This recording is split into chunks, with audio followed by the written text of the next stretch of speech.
Land of Bondage, Land of the Free. An excerpt by Raul Manglapus.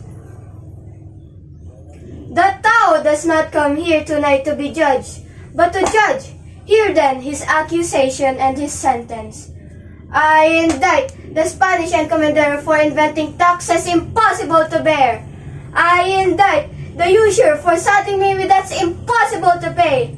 I indict the responsible radical leaders who undermine, with insidious eloquence, the confidence of my kind in our government. You accuse me of not supporting my family. Free me from bondage and I shall prove you false.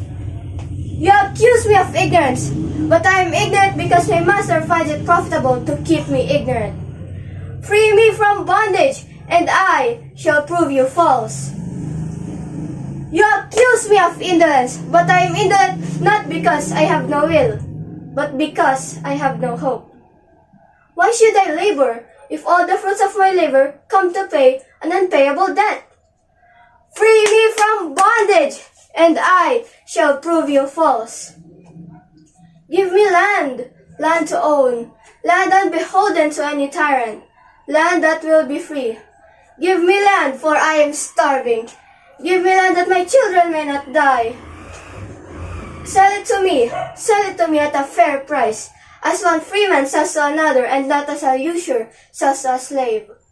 I am poor, but I will pay for it.